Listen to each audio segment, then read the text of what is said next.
մեր կյանքում կորուստներն ու անհաջողությունները անխուսափելի են։ Կյանքի ընթացքում մենք ռիսկի ենք գնում, նոր փորձեր ենք կատարում, նոր գործ ենք ընտրում, որոշումներ ենք կայացնում, ներդրում ենք անում, ոմանք օրինակ մեքենա են գնում, մտածում են, որ թանկով պետք է վաճառեն, մարդիկ կան Հայաստանում իրենց տուն, տեղ, բիզնեսը վաճառում են, մեկնում են Ամերիկա, այն ակնկալիքով, որ ամեն ինչ լավ է լինելու, կամ մասնագիտությունն են փոխում, որոշ մարդիկ բավական բարձր աշխատավարձով աշխատանք են ունենում, բայց որոշում են, որ պետք է ռիսկի գնան իրենց նոր հաջողություններ է պետք, նոր առաջընթաց եւ հաճախ գնում են այդ ռիսկին ու չի արդարացվում եւ ունենում են կորուստներ ֆինանսական, առարկայական եւ այս ամեն ինչը, ինչպես եւ նաեւ հարաբերությունների կորուստը, մարդիկ կան օրինակ հարաբերության մեջ մեզ ներդրում են անում, իրար սիրում են, երբեմն թվում է, որ իրար սիրել էին, ժամանակ են ծախսում, ռեսուրս են ծախսում, էներգիա են ծախսում եւ լինում են դեպքեր, որ այս հարաբերությունը չի հասնում իր տրամաբանական ընթացքին կամ ավարտին։ Ինչ է տեղի ունենում, երբ որ մարդիկ ունենում են անհաջողություններ, ռիսկի գնացած գործողությունները ապարդյուն է լինում կամ չի տալիս են արդյունքը, ինչ որ պետք է տար, ֆինանսական մեծ կորուստներ են ունենում, հարաբերության մեջ մարդկային կորուստ են ունենում, այսինքն մարդը իր որոշման պատճառով, իր ընտրության պատճառով անհաջողության է մատնվում կամ սխալվում է։ Մեզանից շատերս նման իրավիճակում դառնում ենք շատ ուժեղ քննադատ մեր անձի հանդեպ։ Եվ այստեղ մի հատ նուրբ սահման կա, ոչ թե մենք քննադատում ենք կամ վերլուծում ենք մեր գործողությունը, մեր ընտրությունը, մեր որոշումը ինչ-ինչ պայմաններից բխող, այսինքն այդ իրավիճակում, այդ պահին ցանկալի արդյունքը, հեռանկարը այնպիսին էր, ինչ որ պատկերացում ունենք եւ այդպիսին չի ստացվում։ Բայց մենք թողնում ենք այս ամեն ինչը եւ սկսում ենք քննադատել մեր անձը, ինքնամեղադրանք, որոշ մարդիկ ավելի խիստ են լինում,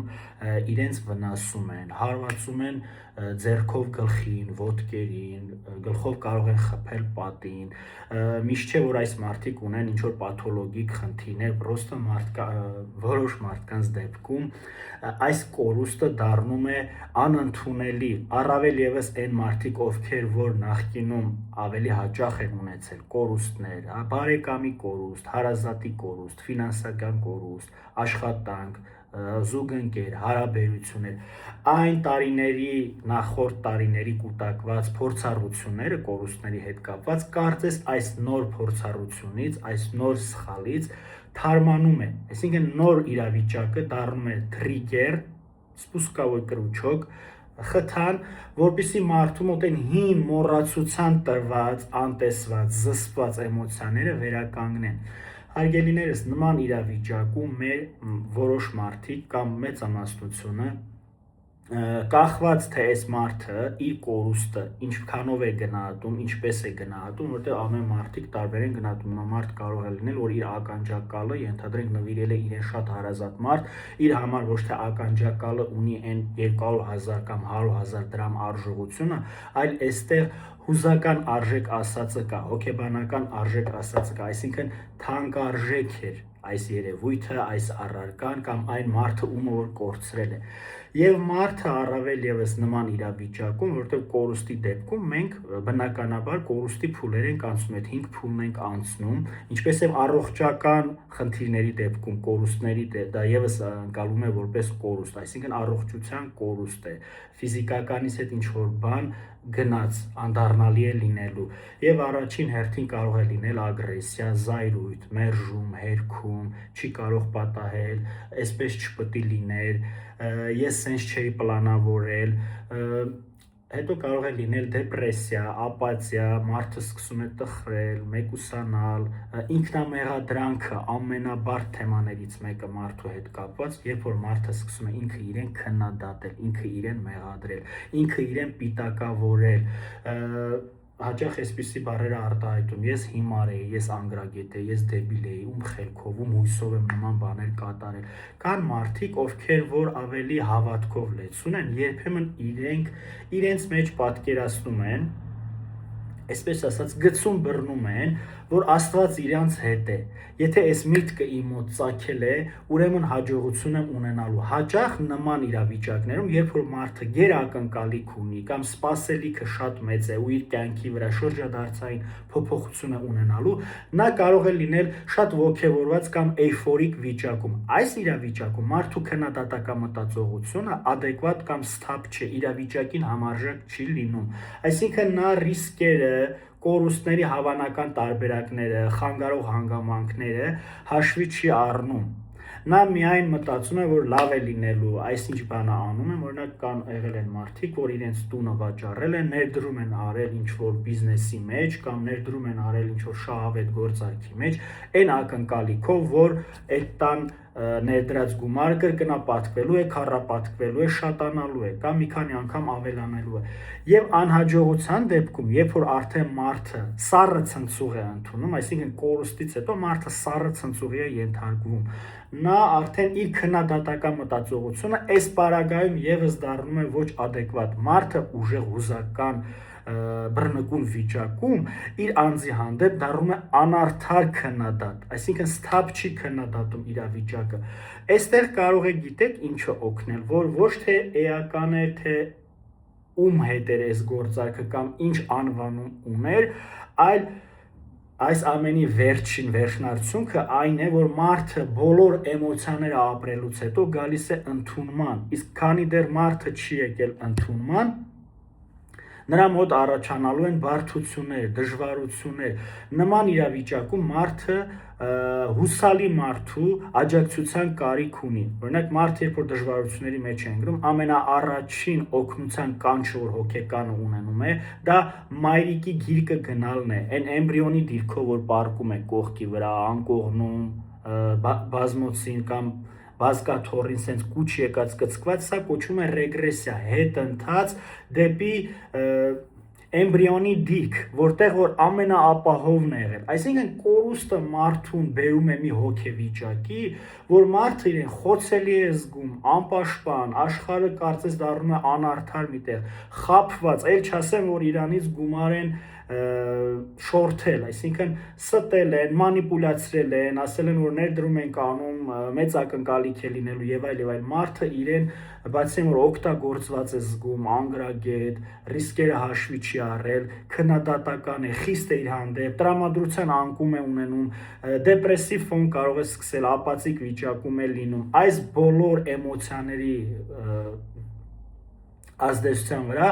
մարդը ցանկություն է ունենում մեկուսանալու, նման իրավիճակում լավ կլինի, որ ձեզ համար հուսալի մարդու հետ կիսվել տեղի ունեցածի մասին եւ շատ կարեւոր է որ այդ մարդը ձեզ չքննադատի, որովհետեւ արդեն իսկ դուք բոլորի փոխարեն ձեզ քննադատում եք։ Եվ ինչու՞ չէ նաեւ այստեղ հաճախ ամոթի զգացումն է գլուխ բարձրացնում։ Մեղավորության զգացումը, ամոթը ինքը սոցիալական հույզ է, մարդը ինքը իրեն քննադատում, այսինքն արդեն ոնց որ ինքը օտար մարդու հետ է դիալոգ ունենում, իր ներսի alter ego-ներից, ներսի մյուս եսերից ոմանց հետ ինքը զրույց է ունենում ներաշխարհում մտքում եւ ինքը իրեն քննադատված է զգում, այդ ներսի եսերը սկսում են իրեն քննադատել, այսինքն ինքը մեղավոր է, թերի է, կատարյալ չէ եւ ամենամեծ ցավերից մեկը մարդու համար նաեւ այն է, որ մարդը գիտակցում է, որ ինքը կատարյալ չէ, որ ինքը պաշտպանված չէ, որ այս կյանքում չկա մեկը չի լինելու, որ իրեն երաշխավորի, որ ամեն ինչ լավ է լինելու։ Այսինքն մարդու ոտքերի տակից հողը կորչում է։ Մարդը նման իրավիճակում իրեն միայնակ է զգում, շատ հուզական բարդ իրավիճակում է հայտնվում, նրան թվում է, որ խավարեց, այսինքն ամեն ինչ սկսում է դառնալ սև ու սպիտակ, լուծում չի տեսնում, հաճախ այնինչ ցանկացած խնդիր ունի լուծում, երբ որ մարդը ընկճված է, հուսահատված է, բացասական հուզական ապրումների մեջ է, ապացիկ վիճակում, դեպրեսիվ վիճակում, նրա մոտ ապագայի հանդեպ հուսադրում չի լինում, նա կորցնում է հույսը, կորցնում է վաղվա օրվա հանդեպ հավատը, կորցնում է իր հնարավորությունների, ուժերի, ռեսուրսների հանդեպ հավատը, առհասարակ հավատը կորչում է։ Եվ նման իրավիճակում, եթե մարդը ինչ որ կրոն է դավանում, այստեղ կրոնը եւս իրեն օգնում է, այսինքն Աստվածաշնչում բազում օրինակներ կա, որ մարդը ոնց է փորձանքների միջով անցել, փորձությունների միջով անցել, որ հետո հաղթում է։ Այստեղ կարող է նաև օգնել ինչ որ happy end-ով պատմություններ, այստեղ կարող է շատ մեծ օգնություն ունենալ ձեր նախկինում նման իրավիճակի փորձը, որ դուք հաղթահարել եք։ Սա ձեզ կարող է հույս տալ, որ սրանից ավելի վատ վիճակում եմ եղել, բայց ես հաղթահարել եմ, չէ՞։ Կամ ձեր հարազատը կարող է կիսվել այլ մարդկանց փորձերով, որ հարգելիս, սիրելիս, ես քեզ հետ եմ, դու մենակ չես, մենք իրար հետ այս ճամփեն կանցնենք։ Եվ նաև կարող է օգնել Սողոմոնի խոսքը, որ ոչինչ մնայուն չէ, սա էլ կանցնի, այս էլ կանցնի։ Ինչ որ չափով առօրեական իրավիճակներում լուծումներ են հիմա ես ավելի ձեզ ներկայացնում, իսկ հոգեթերապիայի ժամանակ արդեն աշխատանք է պահանջում մարդու մտքերի, հույզերի, ներքին քննադատի, ինքնագնահատականն է բավականին իջնում մարդու, կորցնում է մարդը վստահությունը, ինքը իր հանդեպ դրական վերաբերմունքը, հոռետեսական է դառնում, չեմ ուզում շատ ծանր բացասական բառերով ծանրաբեռնել ձեզ, բայց սա այսօրվա տեսանյութը մի իրավիճակի մասին է, երբ որ մարդուն կարծես ներսից հոգին սկսում է կրծել իրեն, այսինքն նա չի կարողանում մարսել եղելությունը, տեղի ունեցածը, նա չի կարողանում իրեն ներել, որ ինքը սխալվել է, որ ինքը սխալակամ է։ Մարդու համար ամենացավալի առերեսումներից մեկն է, որ մարդը իր մասին երբ ունենում է իդեալական պատկերացումներ կամ ավելին ասեմ, շատ ցածր է լինում ինքնագնահատականը, անհաջողություններ են մի քանի անգամ եղել, այս մի անհաջողությունը արդեն գումար է կազմում, ընդհանուր պատկեր է ցույց տալիս, որ շատ են իմ կյանքում կորուստները, որ ի վիճակի չեմ այս մեկն էլ կուլ տալ, այս մեկն էլ տեղավորել, այս մեկն էլ ընդունել ու մարսել։ Նման իրավիճակում արդեն աշխատանք է պահանջում հոգեթերապևտի հետ, որովհետև այդ կորուստի բոլոր փուլերը հերթով ժամանակի հետ ապրելուց զատ կարիք կա ինչ որ մեկի հետ ազատ արտահայտվել այն մտքի ծամոնը, որ ձեր ուղեղում պտտվում է, այդ ռումինացիա ասածը, այդ սև խոռոչը, որ անընդհատ սպիրալի պես պտտվում է եւ դուք sense մարդը կարող է ժամերով նստել սենյակում, ոչ մի բան չանել, մնալ մտքերի մեջ, այդ մտքերից բացասական ապրումներ է ունենում, սիմպտոմներ, ստոծանու շրջանում ճնշող ցավեր, ձախ ձեռքը կարող է թուլանալ, սիրտը արագ է խփում, կարող է մարդը սփռտնել։ Այս բոլորը խոսում է այն մասին, որ դու մարդ ես, դու մահկանացու ես, դու խոցելի ես եւ ինչ որտեղ այս ամենը բնական է։ Մենք երաշխավորված չենք ոչ մեկս, որ ամեն ինչ լավ է լինելու, որ ռիսկեր չեն լինելու, որ կորուստներ չեն լինելու։ Ցավոք կյանքը այդպիսին է ու այստեղ գնահատական տալ, թե դա լավ է կամ թե դա վատ է, դա արդարացի չէր լինի եւ իմաստ չէր ունենա։ Կյանքը այդպիսին է, առանց կորուստների ոչինչ չի լինում ու երբեմն կորուստը նոր բանի սկիզբ է լինում, բայց այդ պահին, այդ իրավիճակում մարդը դա չի տեսնում եւ բացասական էմոցիաների մեջ խեղդված մարդուն պետք չի ասել, որ կյանքը արժևում է։